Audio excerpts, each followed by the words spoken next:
most people think of Druids, they think of the New Age, crystal-obsessed pagan types who use that name today. Or maybe something from Dungeons & Dragons.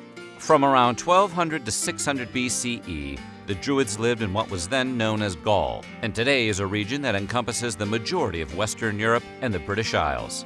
But if the original Druids weren't a coven of forest-dwelling wizards, then who were they? Today we're going to take a look at some bizarre facts about the Druids, the prehistoric hippies that history forgot. But before we get started, be sure to subscribe to the Weird History channel and let us know in the comments below what other mysterious tribes or cultures you would like to hear about. Okay, for you Spinal Tap fans out there. In ancient times, hundreds of years before the dawn of history, lived a strange race of people, the Druids. The first thing we need to be clear about is that when scholars use the word Druid, they're literally not sure what they're talking about. That is, the original meaning of the word Druid has long been lost to history. There are, however, a few good guesses. One is that Druid means someone whose knowledge is great and thorough.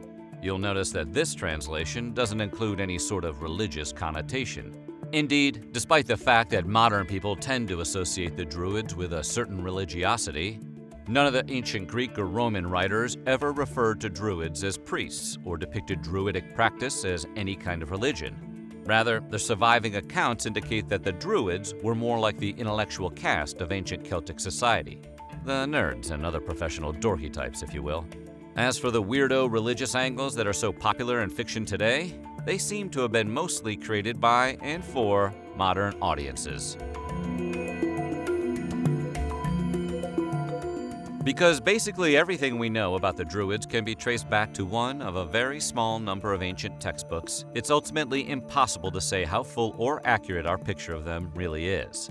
Compounding the problem is that the vast majority of those small number of ancient texts aren't even the products of Druids. In fact, it's mostly Greek and Roman accounts that survive today. And it hasn't been lost on historians that both societies had plenty of incentive to think of the worst of the Druids and disparage them. Making things even worse is the suspicion that even the Greek and Roman testimony can't really be taken at face value. Why not? Well, most of those accounts are actually second or even third hand, and were written by men who likely had no first-hand knowledge of Druids in Gaul whatsoever. Historians also note that for whatever reason, the one man who definitely did have first-hand experience with the Druids was Julius Caesar, who seems to have copied all of someone else's writings rather than record his own observations. When you finally throw in the fact that the Romans killed a whole lot of Druids, it becomes clearer that the little knowledge that exists about the historical Druids comes mostly from the people who just really wanted to get rid of them. One of the most enduring myths about the Druids is that they were responsible for building Stonehenge. But according to scholar Peter Ellis, in reality the ancient monument was under construction well over a millennium before the emergence of the Celts as a people. This being the case, Stonehenge can't really be considered a Druid sanctuary or religious site in any way. Druids have used the site for various things over the years, but those practices only date back to the 17th century. None of this, however, has stopped neo-Druids from using Stonehenge as a location for celebrating the summer solstice. It's said to be a transcendent and truly spiritual experience, even if the price of parking is a little steep. Long before the Nazis perverted the ancient swastika, the symbol had a very different connotation. In fact, cultures from all over the world long considered it a symbol of good fortune. Some contemporary scholars even believe the modern shape of the Christian cross may be derivative of it. The Druids were among those who associated the swastika with good fortune. The artifact, known as the Battersea Shield, recovered from the Thames River in 1857, features several swastikas and is believed to be the work of Druids. While the artifact is called a shield, archaeologists don't believe it was actually used in battle. Rather, they suspect it was a gift or offering to the gods that likely dates from the 1st century BCE. Some ancient texts even claim that the so-called Arch-Druids would shape tree branches as part of their rituals. Historians, however, think that's likely just old world propaganda. Not all Druids were men. Women were allowed to be Druids too. In fact, many Druid warrior queens are known to have been skilled military leaders. Druids also had women serve as judges, ambassadors, and lawyers, an arrangement that deeply perplexed the much more male-centric Greeks and Romans. Other things that weirded out the Greeks and Romans included the fact that Druid women could divorce their husbands and wouldn't suffer in status or reputation if their husbands became convicts. Crazy, right? But it's true. The ancients were completely amazed that Druids let a woman's reputation be determined by her own actions. That being said, it wasn't all wine and roses for the Druid ladies. Celtic wives, like their Greek and Roman counterparts, ultimately still led lives that were greatly controlled by their husbands. Julius Caesar, along with other Roman and Greek writers, claimed that the Druids practiced human sacrifice. Their reports claimed that in their rituals, the Druids would burn people to death in an utterly terrifying wooden cage called a wicker man. While this Nicolas Cage or Christopher Lee-fueled idea is imaginative and frightening, you don't have to let it keep you up at night. Scholars today dismiss the whole thing as ancient propaganda and point to the fact that there isn't the slightest bit of evidence in any old Celtic documents that suggest human sacrifice was ever a thing they did. The fabulous violence associated with Druidic religious practices is probably just the remnants of the old prejudices of Christian propagandists. In fact, not only does it seem Druids did not practice human sacrifice, there's actual evidence that capital punishment was considered to be contrary to their ideas of justice. As their conqueror, Julius Caesar didn't have a tremendous amount of respect for the Druids, so he may not be the best source of information on them as a people. That being said, Caesar's writings on the Druids are one of the only genuine sources that scholars have about Druid culture and belief, so they have to make do with what they've got. Anyway, in one of his writings, Caesar claimed that as an intellectual class, the Druids were exempt from military service and didn't have to pay taxes like other citizens did.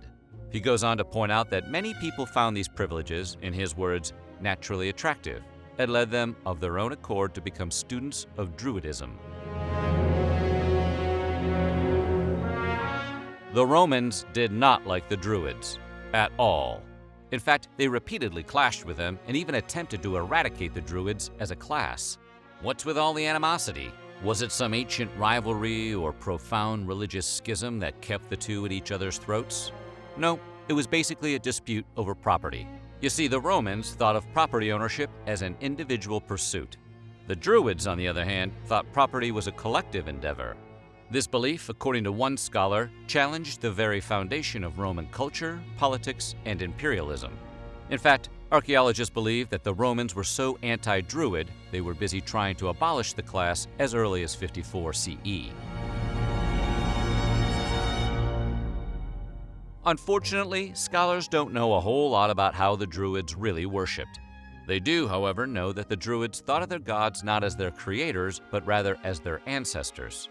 One of these goddesses was Danu, a mother goddess, whose name can be found in the Danube River, as well as the Don Rivers in Yorkshire and Scotland. For the Druids, water seems to have symbolized the life and wisdom flowing from the gods. In many ways, it's similar to the Hindu reverence of the Ganges and the importance placed on the River Jordan by the Jews. The Druids had a habit of keeping the heads of people they admired, and this practice seriously freaked out the Romans. However, the Druids weren't headhunters or anything like that. The Druids thought there was no greater mark of respect for a person than to preserve their head in cedar oil after they've passed away. The practice stems from the fact that the Druids believed the soul lived in the head.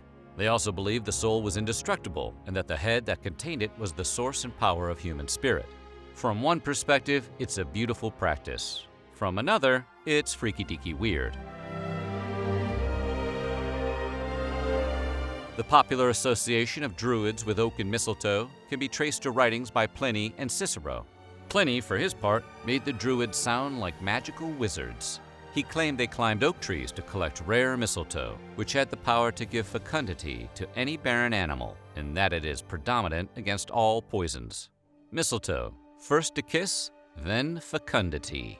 And poison, that's cool too. Pliny even went on to say that this magic was made possible through the sacrifice of white bulls. Modern scholars believe Pliny's stories were entirely fictitious, a classic of universal popular knowledge but without substance. In all fairness to Pliny, though, we get it.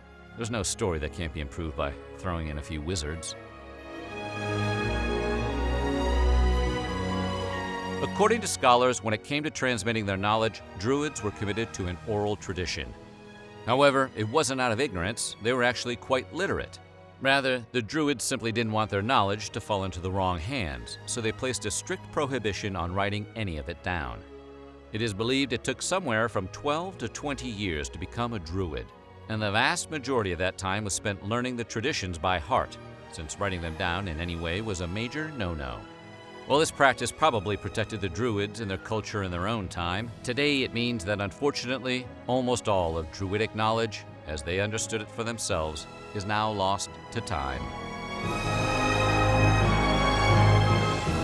So what do you think? Would you want to be a Druid? Let us know in the comments below, and while you're at it, check out some of these other videos from our weird history.